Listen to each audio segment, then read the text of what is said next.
Hello everyone. With the NS control series, the next control element I'm going to talk about is NSComboBox. Just like any other control previously, we could drag an NSComboBox to our storyboard and say let's use this for the phone number, especially for the prefix of the phone number for the country code. Because I'm able to add another text field after it as the actual content of the phone number. In order to provide the default value to the country code, I'm going to add this as an IP outlet.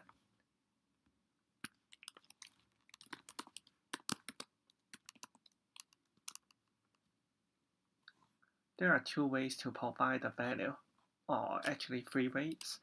First way is to use a storyboard.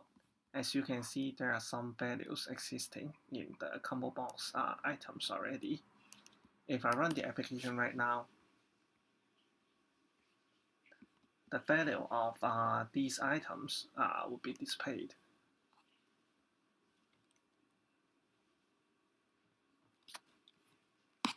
So as I click on this, this will be displayed.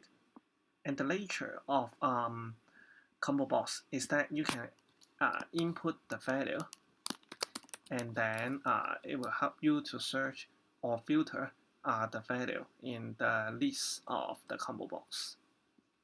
So say in this case, if I go to item 1, it would highlight item 1 for us. If I go item 2, it highlights the item 2.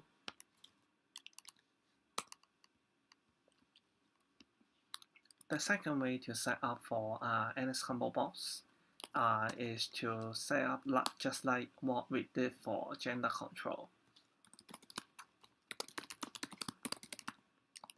So we have linked the ComboBox here with the country code variable. I could first remove all the items in the current ComboBox, and then add the items. Just like before, we have these add items so that we can add several values. Notice that it is an array of any object because we can provide different type of value. Like we can have a mix of different things like this. If I run the application right now,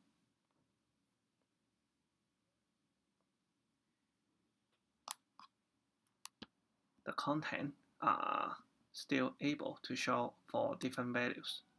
So it has a similar behavior as NSTextField, where we can set the string value, integer value, float value, etc. Of course, NSComboBox has some other functions like the index of selected item, and we could programmatically select a particular item using the index. The third way to set the content for NSComboBox will be using data source. Data source will be the protocol for NSComboBox. We need to first define the data source and set it, say, for example, to self. But then we also need to set it up with the user's data source to true in order to instruct the country code here, which is the ComboBox, to take the value from the data source.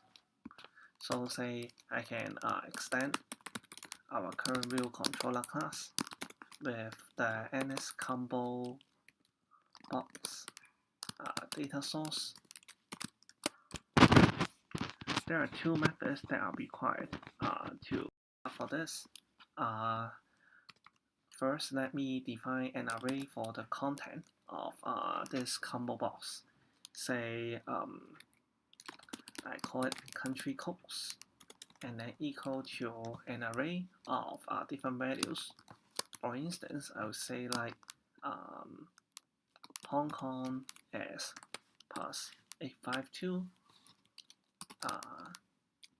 China as plus 86, and say United States for +1, like this.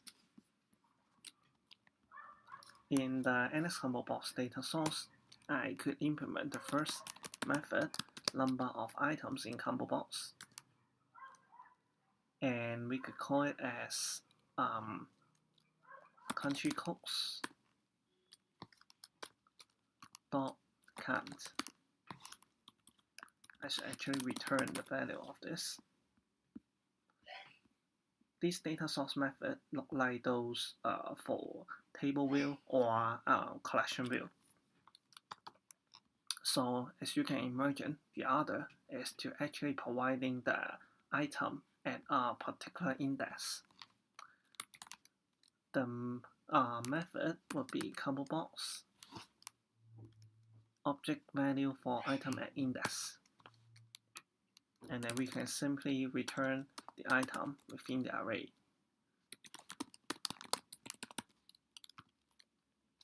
And use the index to retrieve the value, like this. Now if I run the application, by running the application and take a look, you may see nothing here. So the problem is that when we set data source object, we set the use data source to true after this. It has a need for the correct order, so I need to put the use data source equals to true before the setup of data source. And maybe the combo box will be too small. Let me just make it bigger to show wide enough for the content.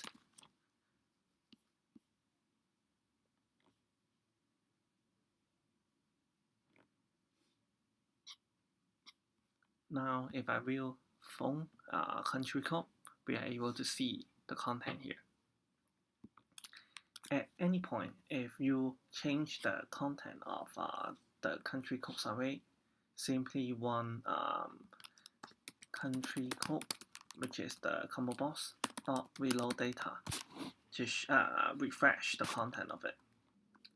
For instance, we don't need the reload data, so I will just comment it out. As you may have noticed, NSComboBox actually has a protocol for a delegate as well.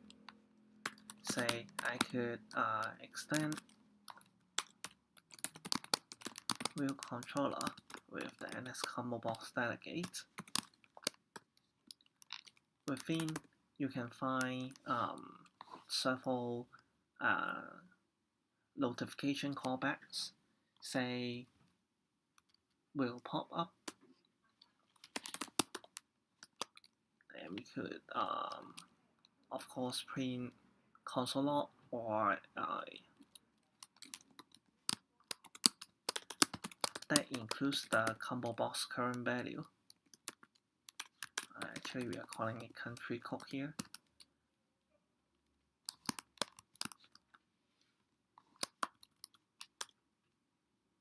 So we could see the current value using the index of selected item,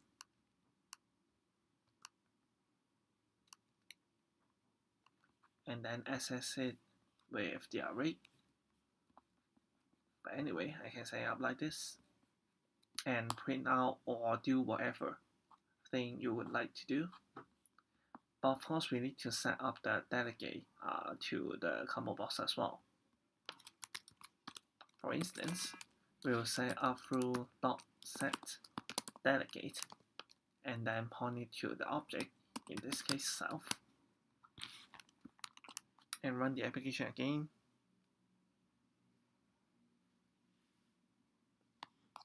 Now if I click on this, it will show up the index. As I didn't choose any of these, the index is -1 right now.